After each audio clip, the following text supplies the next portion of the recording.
একটি আয়াত পড়তে শুরু করি, তারা বুঝতে পারবে। বিসমিল্লাহির রহমানির রহিম। ইয়া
আপনার কিংবা চুরি করবে, মদের বোতল করবে, সিগারেট করবে, আপনার কিংবা চুরি করবে, কাউকে থাপ্পড় মারবে, কাউকে ইশারা দিয়ে গীবত করবে হাত থেকে, কিন্তু আর এর থেকে বেশি গুনাহ করতে পারবে না। কিন্তু মোবাইল যে গুনাহ করে, এবার স্ত্রীর গুনাহ হচ্ছে তুমি গুনাহ করতে পারবে, সেই গুনাহটি হলো ব্যভিচার। এছাড়া আর সে গুনাহ করতে পারবে না। কিন্তু মন করে আল্লাহ তাআলা এই কয়েকটি জিনিসের ভিতরে কিন্তু সব থেকে গুনাহ যে করে সেটি হচ্ছে জিহ্বা। এই জিহ্বা দিয়ে তেমনি ওপর থেকে 164 ভিতরে গুনাহ শেষ করতে পারে, জীবন করতে পারে, সিমুকে গালি আনতে পারে, গান করতে পারে। এই করতে করতে অনেক সে গুনাহ করতে পারবে। বন্ধুরে এই সমান কেউ গুনাহ করতে পারবে না। এই জন্য আল্লাহ তাআলা কোরআনে আমাদেরকে মুত্তাকিন কথা বলেছে। এবার আল্লাহ বলছে বিসমিল্লাহির রহমানির রহিম, ইয়া আইয়ুহাল্লাযীনা আমানু কুনু বিইমানিকে নয়, কুনু মুনাফিককে নয়, কুনু কাফিরকে নয়।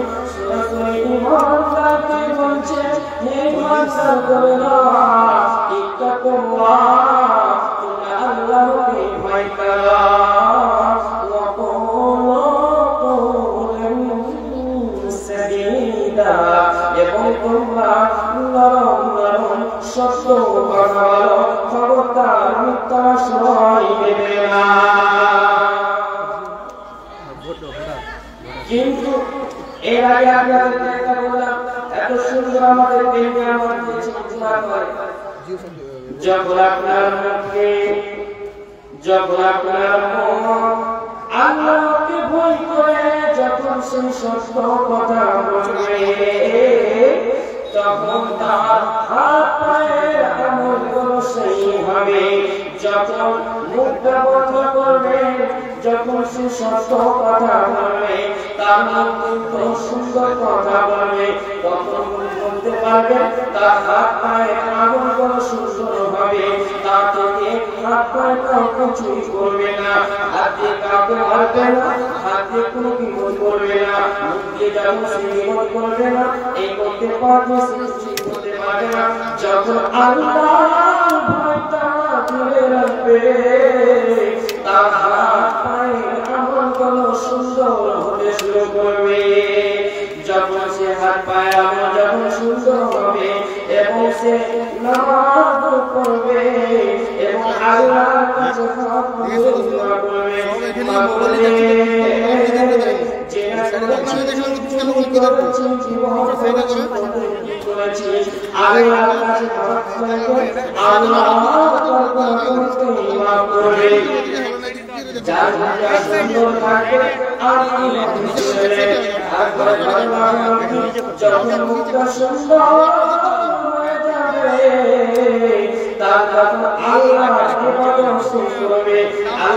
হুকুম করেছে এবং সে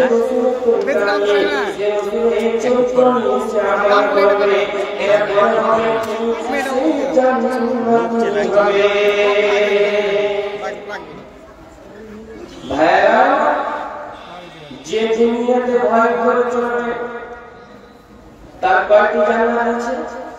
সে দুটি জান্নাত পাবে। তার আয়াতে আমার আল্লাহ তাআলা বলেন, ওয়া আম্মা মান খাফা মাকামা রাব্বিহি ওয়া লাম ইয়াস্তাহিল হাওয়া, যে ব্যক্তি মনে করলো আল্লাহর সামনে দাঁড়াতে হবে, আল্লাহকে টাকা হিসাব দিতে হবে, এই ভয়টি করলো এবং সে খারাপ কাজ থেকে রুখে রুখে সে চলল,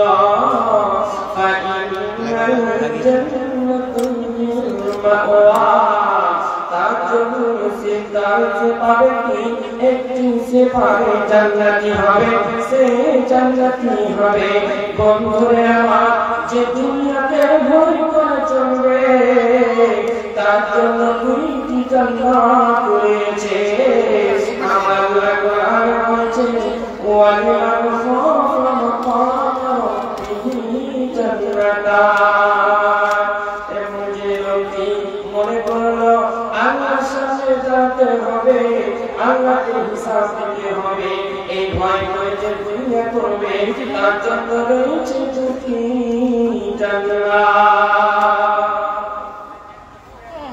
ভাইরা টোটাল আয়াতটা আমি পড়লাম এরপরে আসে একটি ভালো করি যতটি আয়াত পড়লাম সবটি কিন্তু উদাহরণের ভিতরে ঢুকে আছে উদাহরণটা সবাই শুনবেন মেয়েরা শুনবেন পুরুষরা শুনবেন সকলে শুনবেন বড় হলো শুনতে হবে উদাহরণটা কি এখন আপনি এই জালসাতে এসেছেন আপনার ছেলে কিন্তু মার্ডার করেছে কাকে মার্ডার করেছে এমএলএ কে মার্ডার করেছে সরাসরি আপনার ছেলে কাছে তুমি আসছে তুমি মার্ডার করেছো হালাকে আপনার ছেলে মার্ডার করে না মিথ্যা সাক্ষীতে তার নাম লেখা হয়ে গেছে তুমি মার্ডার করেছো তুমি আসামি হয়ে গেছো তোমাকে জেলখানায় যেতে হবে আপনি কিন্তু এখানে বসে আছেন আপনার ছেলে আপনাকে ফোন করছে হ্যালো আপনার এখানে আসুন বাড়িতে আসলে একটু কথা আছে বেটা অবশ্যই আপনার এখন বাইরে ফোন কাটলেন আবার ফোন করছে আবার ফোন করলো ছেলে যে বলছে কি হলো যে কয়েকদিন আগে এমএলএ তুমি হয়েছিল সে আসামি তা আমাকে প্রথম কথা বলেছে যে আমি এবার বলেন আপনি কি এখন জালসা শুনবেন না বাড়ি যাবেন বাড়িতে আপনি চুপ হয়ে বসে যাবেন জি না আপনি গিয়ে ফেসা হবেন আপনার ছেলেকে বলবেন তোমার শ্বশুরকে লাগাও তোমার বড় শালাকে লাগাও আমার শ্বশুরকে লাগাও এমএলএকে লাগাও আর এমএলএকে লাগাবেন প্রধানকে লাগাবেন আপনার জেলা সভাপতি যে দাঁড়িয়ে আছে এখন যেন শান্তি পরিবর্তন চঞ্চল হয়ে উঠে গেল যেন মন ভালো নয় স্ত্রী সামনে দাঁড়িয়ে আছে স্বামী আমার জেলখানা যাবে জেলখানার ভাত খাবে এই করতে করতে ছোট বাচ্চাগুলো কাঁদছে আপনার আম্মু এসে স্বামীকে এসে বলছে থাকো ছেলেটা কিছু হলো না কি হবে ছেলেটাকে যে আপনাকে জেলখানাতে ভাত খাবে এই করতে করতে করতে এখন বাজে কয়টা 7টা বাজে 7টা থেকে 8টা হয়েছে 8টা থেকে 9টা অবধি পেরেশান 9টা থেকে আপনি 10টা অবধি পেরেশান হলেন 10টা হতে হতে আপনার 11টা হয়েছে 11টা হতে হতে আপনার 12টা হয়েছে এই করতে করতে 2টা অবধি পেরেশান হয়ে থাকলেন এরপরে আপনার মোবাইলে ফোন আসছে আপনার পিতা থানার পরবাবু ফোন করেছে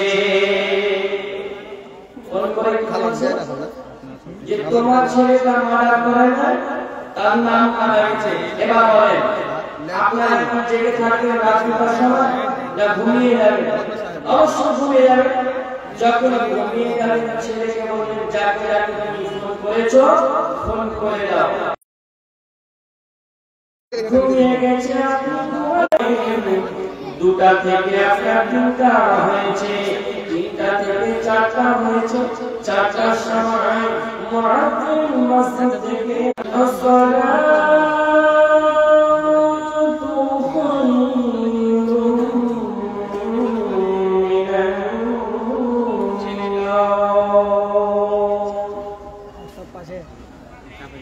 ঘুম থেকে নামাজ ভালো আপনি উঠেছেন আপনার স্ত্রী উঠল আপনি উঠে পড়ে মসজিদ থেকে নামাজ পড়ে যাচ্ছেন আপনার স্ত্রী করল কি নামাজ পড়ে নাস্তা চা যা কিছু লাগিয়ে মুড়ি চপ যা কিছু আপনার রাখাতে সাজিয়ে নিয়েছে এবার ঘটনা হলো কি আল্লাহ তাআলা একটা তাআলা আপনার সামনে জাহান্নামের মিষ্টি পাঠিয়ে দিয়েছে। অমুক তারিখে তোমার ছেলে নামাজ পড়ে নাই, অমুক তারিখে ঘুষ খেয়েছে, অমুক তারিখে সুদ খেয়েছে, তোমার ছেলে আসামি হয়ে গেছে। তুমি সুন্দরভাবে চাকরি নামাজ পড়বে, ঠিক আছে। যখন ছেলে শুয়ে আছে অলসতাতে শুয়ে থাকলো, সে নামাজ পড়তে উঠল না।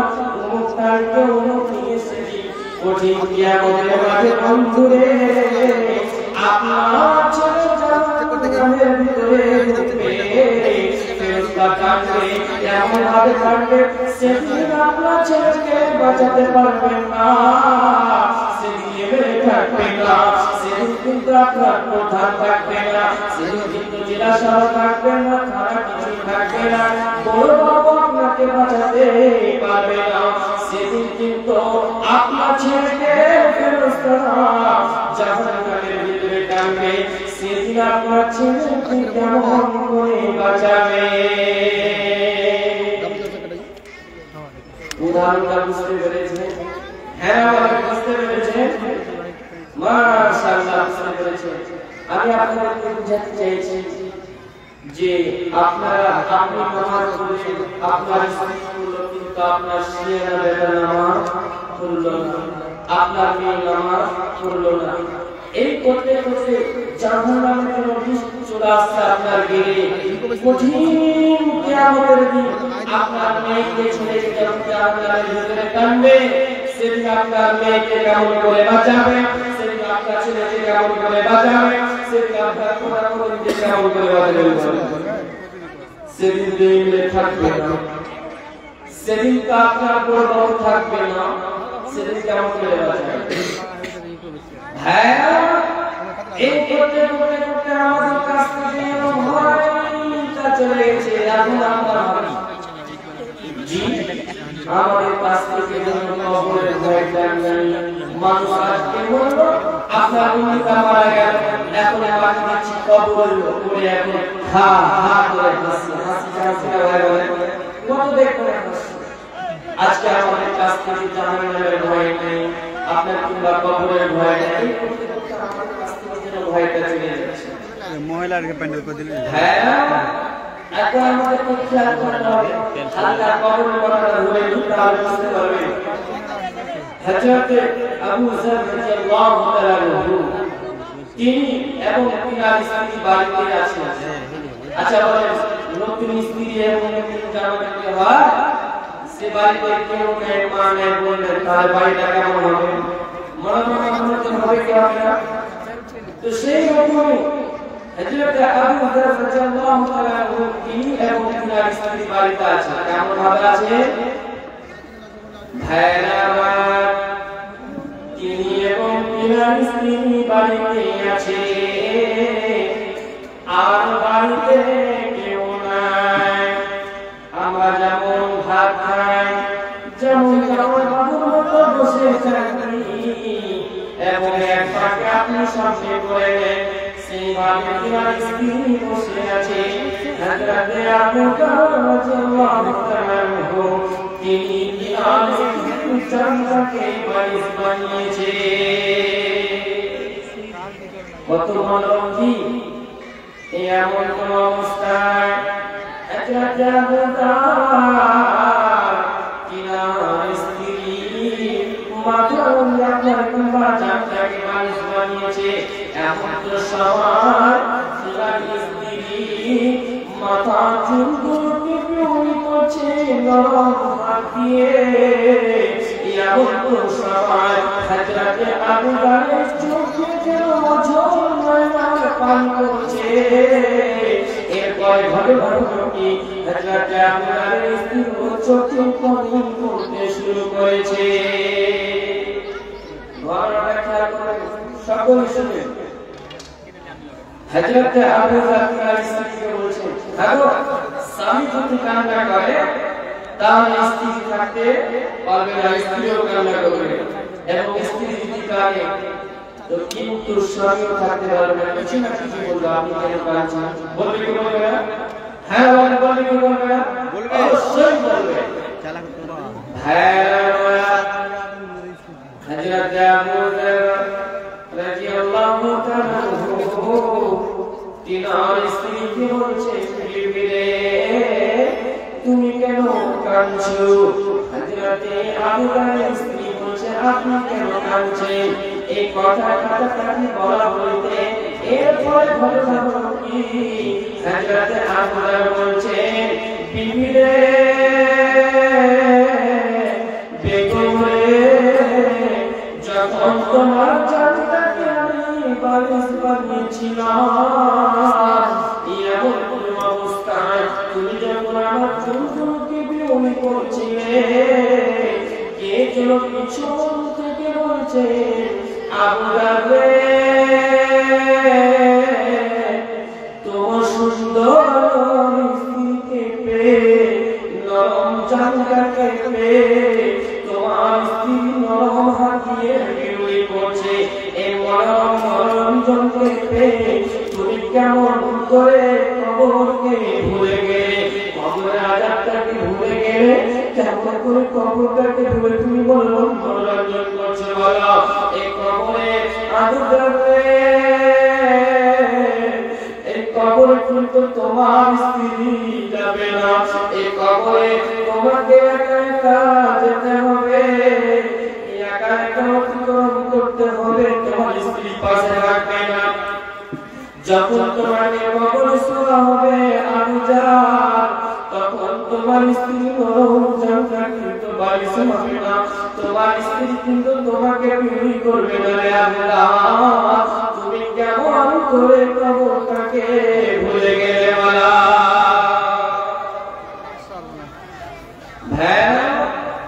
হযরত আবু যর রাদিয়াল্লাহু তাআলা তিনি এবার তার স্ত্রীকে বলছেন, বিবি আমার তুমি কেন কাঁদছিলে বলো? এবার বিবি বলতে শুরু করলেন, স্বামী আমার, যখন আমি আমার জানটাকে বালিশ বানিয়েছিলেন, এমন অবস্থায় যখন আমি বিবি করছিলাম, তখন মনে ভাবছিলাম আমার স্বামী অনেক ভালো, আমার স্বামী মতো কেউ হতে পারবে না, এত মনোরঞ্জন হবে, এত ভালো হবে, আমার স্বামী কিন্তু আমাকে ছেড়ে যাবে না, আমার স্বামী আমাকে মারবে না, আমাকে সারা বছর সারা দিন সারা মাস আমাকে ভালোবাসতে থাকবে, আমি মরবো না, আমাকে কেউ খুশি করবে না, আমার স্বামী আমার পাশে সবসময় এরকম করে জীবন কাটাবে, এমন সময় পিছন থেকে যেন হাত ধরে বলছে, এ পাগল রে, তুমি কি মনে করে নিয়েছো বলো? তোমার স্বামীকে পেয়ে তুমি কেমন করে কবরকে ভুলে গেলে বলো? ওই কবরে কিন্তু তোমার স্বামী যাবে না, তোমার স্বামী ভালো কথা বলবে না, তোমার স্বামী তোমাকে সবসময় ভালোবাসবে না, ওই কবরে তোমাকে একা অতিক্রম করতে হবে, একা যেতে হবে, কিন্তু আজকে আমাদের কাছ থেকে যেন কবরের ভয়টা নাই।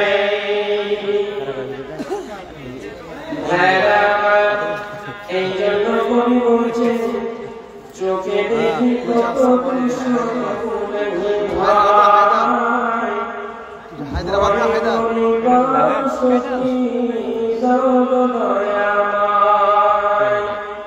চোখের সামনে দেখি দেখি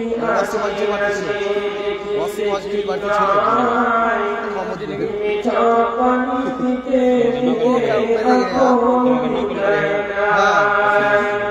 চোখে দেখি কত দৃশ্য ভয় করি শক্তি দাও দয়াময়,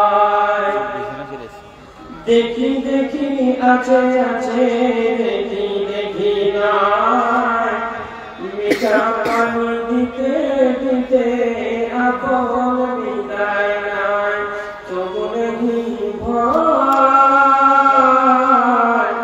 ভয় করে শক্তি দাও দয়াময়। ভাইরা আজকে আমাদের কাছ থেকে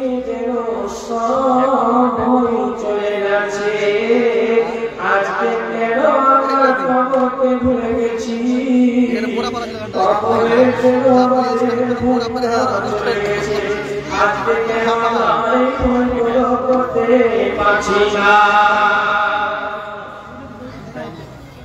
ভাইরা, এখন আপনাদেরকে হালকা করে আরেকটা কথা বলি যে আমার বিষয় থেকে বলবো, এটাও ভয়, জান্নাত জাহান্নামের ভয়, আখিরাতের ভয়, এইগুলো যে ভয়, এক ভয় করা মানে তো আপনাকে ভয় করা। জি হ্যাঁ, এখন আপনি দেখেন এই জায়গায় আপনি বসে আছেন, বুঝতে পারছেন না? এমন তো সময় দেখবেন আপনি মনে মনে ভাবেন আপনার বাবার বাবার বাবা কিংবা আমার বাবার বাবা এই করতে দাদু দাদু চলে গেছে, কবরে আছে, আজ পর্যন্ত আজকে দাদু এসে বলল না ওয়াসিয়া করলে তুমি কেমন আছো।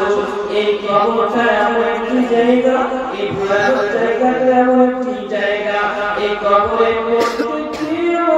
যেতে হবে যেন আজকে এই কবরের ভয়টা যেন নয়, কবরে আপনাকে আমাকে সকলকে একা একা দিন কাটাতে হবে।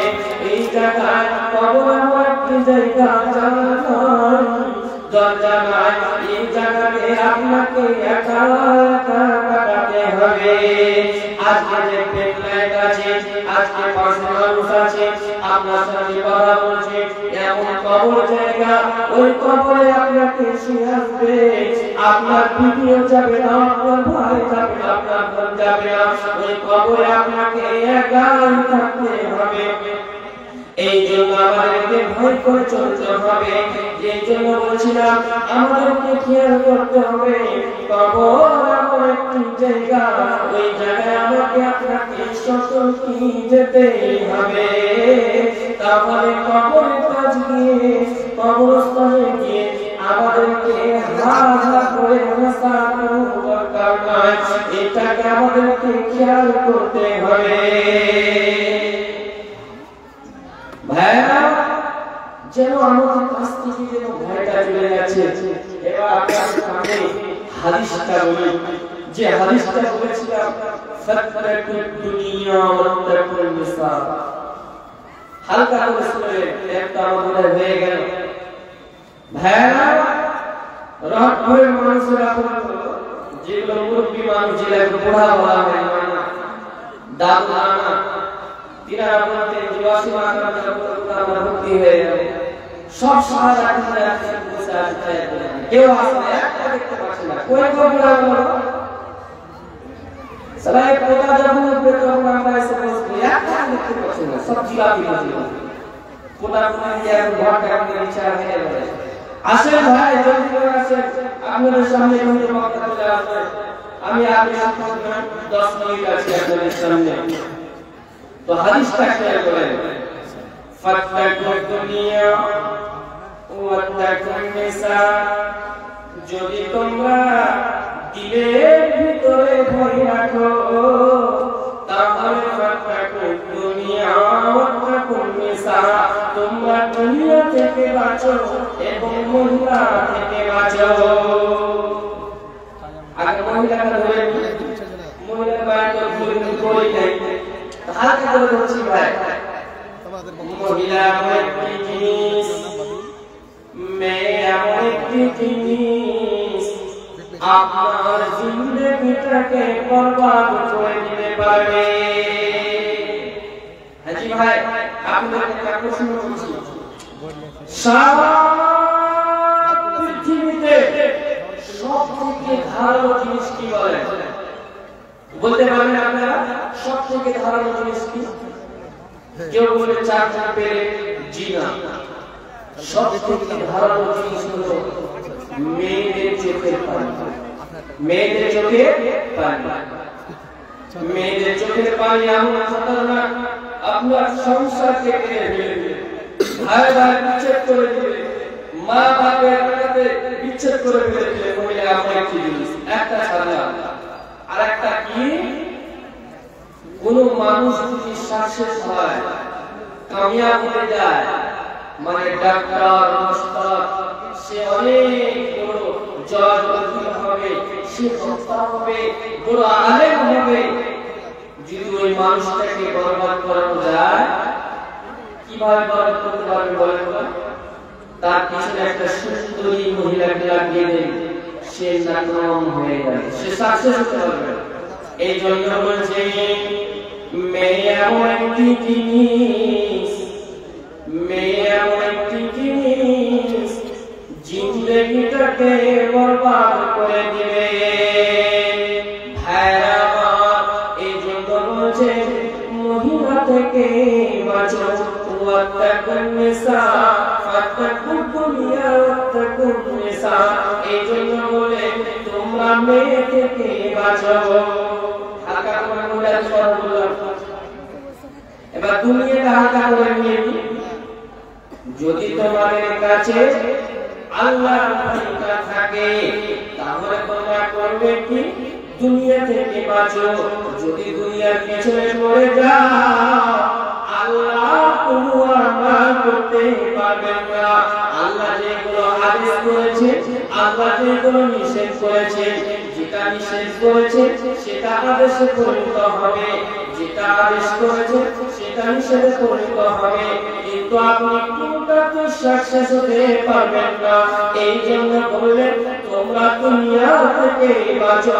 যদি আল্লাহর ভয়টা তোমাদের কাছে থাকে, দুনিয়া একটি জায়গা, এই দুনিয়াকে আপনাকে ত্যাগ করতে হবে। এই দুনিয়াতে যদি থাকতে হয়, তাহলে আমাদেরকে দুনিয়াতে পাঠানো হয়েছে। আমরা এই দুনিয়াতে আসি, আমাদের খালিক বলে কেউ আছে, আমাদের বাড়িওয়ালা বলে কেউ আছে, আমাদের শাসক কেউ আছে, আমাদেরকে যিনি পাঠিয়েছে নিশ্চয়ই কোনো কাজ দিয়ে পৃথিবীতে পাঠিয়েছে। তার মানে আমাদেরকে কাজ করে যেতে হবে। এই দুনিয়া থাকার জন্য নয়। ভাইরা, ঘটনা হলো কি? ঘটনা হলো কি? দুনিয়া কিন্তু থাকার জন্য নয়। এই জিंदगी जिंदगी नहीं, वो जिंदगी जिंदगी है। দুনিয়াটা তো আমাদের জন্য থাকার জন্য নয়। এই দুনিয়া আমাকে ত্যাগ করতে হবে, আমার বাবা মাকে ত্যাগ করতে হয়েছে। আপনি খেয়াল করেন, হযরত আদম আলাইহিস সালাম তখন দুনিয়া ত্যাগ করে চলে গেছেন, বিশ্বনবী ত্যাগ করে চলে গেছে, অনেক সাহাবা ত্যাগ করে চলে গেছে, তারা কিন্তু ত্যাগ করে চলে গেছে। দুনিয়াতে কেউ থাকার জন্য সময় তারা কিনারা ভালো আমল করে গেছে। আমাদেরকে দুনিয়াতে থাকতে হলে আল্লাহর আদেশকে মানতে হবে, সকল আমাদেরকে কাজ করতে হবে। দুনিয়া একদিন আপনাকে ত্যাগ করতে হবে, দুনিয়াতে থাকা যাবে না। ভাইরা, দুনিয়া কিন্তু আপনাকে ত্যাগ করতেই হবে, যত বড় আপনি মস্তান হয়ে যান। কিন্তু দুনিয়াতে থাকতে গেলে আল্লাহর ভয়টা আপনার দিলে থাকতেই হবে। যদি আল্লাহর ভয়টা দিলে যদি না থাকে, দুনিয়ার মহব্বতে পড়ে যাবেন, যেগুলো আপনার নিষেধ করা আছে সেগুলো আপনি মানবেন। কোনগুলো? আপনার কিংবা সুদ খেতে মানা, সুদ খেয়ে ফেলবেন, মদ খেতে মানা, মদ খেয়ে ফেলবেন, এই করতে অনেক হারাম কাজ আছে, সেগুলো আপনি করবেন। হ্যাঁ, কিন্তু দুনিয়ার একটি উদাহরণ করে বুঝতে পারবেন। যেমন তালাক মেয়েগুলো যেমন একটা নাতি মেয়ে বলে না, যে সবাই করে মজা দেয়, সে খুব দুনিয়া। আপনার দাদু দাদুকে মজা দিয়েছে, দুনিয়া ত্যাগ করা আছে। এবার আপনি এসেছেন, আপনার কিছু করে মজা দিবে, আপনাকে ত্যাগ করবে। ভাইরা, এই দুনিয়াটা কিন্তু আপনার থাকার জন্য নয়, এই দুনিয়াকে আপনাকে ত্যাগ করতে হবে। তিনটি উদাহরণ খেয়াল করবেন, চমক চমক তিনটি উদাহরণ দুনিয়া নিয়ে। দুনিয়াটা আমরা আপনাদেরকে বোঝাতে চাইছি, দুনিয়াটা থাকার জন্য আপনাকে ত্যাগ করতে হবে। হ্যাঁ, কোরআনটা মিঠা জিনিস। আজকে কোরআনটাকে আমরা রাখছি, নিশ্চয়ই আমাদেরকে কোনো এর আগে একটা কথা বলি, হাজি যখন সাথে সবল হয় তখন তিতা জিনিসটা মিঠা লাগে না, হ্যাঁ বলে যাদের সবল হয়েছে বলে তো মিঠা লাগে না, তিতা জিনিসটা আপনাকে মিঠা লাগবে। আজকে কিন্তু কোরআন তিতা লাগছে কেন, মিঠা লাগে না কেন? নিশ্চয়ই আমাদেরকে কোনো সাথে সবল হয়েছে। ভাইরা, দুনিয়ার কোন মশাব আপনাকে সবল মারে নাই, ওয়াজাবুর সাপ আপনাকে সবল মারে নাই। আপনাকে যে সবল মেরেছে সেই সাপটার নাম হচ্ছে দুনিয়া। আপনাকে দুনিয়া নামের সাথে আপনাকে সবল মেরেছে। আজকে আপনাকে কোরআনটা তিতা লেগেছে, আজকে দুনিয়াটা মিঠা লেগেছে। কিন্তু বন্ধুরে এই সাপ যখন আমাদেরকে সবল মেরেছে, দুনিয়ার আমি সবল মেরেছে, তারপরে দুনিয়াটা আমাদেরকে ভালো লেগে গেছে। বন্ধুরে আমার আজকে আমাদেরকে রোগটা সারাতে হবে, বিষটা সারাতে হবে। আল্লাহ তাআলা যেগুলো আপনার কিংবা যেগুলো থেকে গুনাহ মোছার মতো যেগুলো জিনিস, নামাজ পড়তে হবে, দান খয়রাত করতে হবে, রোজা রাখতে হবে, এইগুলো যখন আপনি আমল করবেন আপনার বিষগুলো যেন চলে যাবে, দুনিয়ার মায়াটা যেন আপনার কাছ থেকে চলে যাবে।